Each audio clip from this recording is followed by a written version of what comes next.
Benvinguts al Friki Online càpsula 897. Ens anem a Panini, ens anem a Marvel i ens anem a la primera família de superherois, los Cuatro Fantásticos 1, 2, 3, 4. 1, 2, 3, 4 és el títol d'aquesta recopilació dins del Must Have. Aquesta recopilació que porta guió ni més ni menys que del gran Grant Morrison, amb dibuixos de Jia Lee. L'edició, 4 numerets, tapa dura, tota la història a l'interior, com sempre, un petit pròleg, les cobertes netes i al final res, no tenim il·lustracions extres, anem directament a què passa més o menys aquí, encabir la història dins de l'univers Marvel, etc, i qui són els autors, i després ja el que és la història, amb aquest dibuix d'aquest Jia Lee que ha anat variant el seu estil, però sempre té aquest segell molt personal.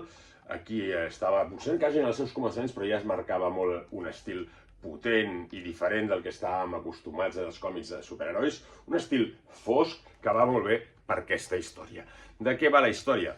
Bé, la història rocambolesca, el Mr. Fantástico, Reed Richards, està ensimismat en les seves coses i porta uns dies tancat, allò en el quarto de pensar.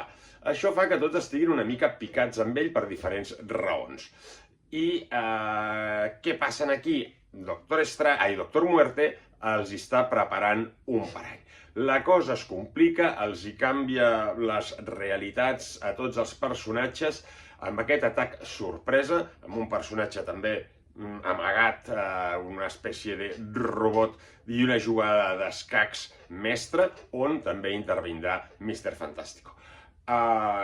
Jo crec que el senyor Morrison s'embolica un pèl i ens fa un còmic fosc i excessivament críptic en alguns moments, i amb un final una mica Deus Ex Machina. Interessant pel dibuix, per l'aportació de Morrison a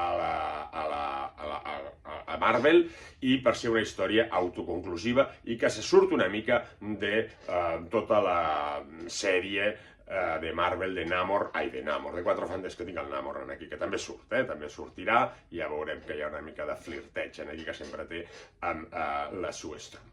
Bé, un còmic, ja us dic, fosc, i per mi es lia una mica massa Morrison i el fa excessivament complex. Però això sí, un clàssic recopilat dins del Must Have. Los Cuatro Fantásticos, 1, 2, 3, 4. Salut i a llegir còmics.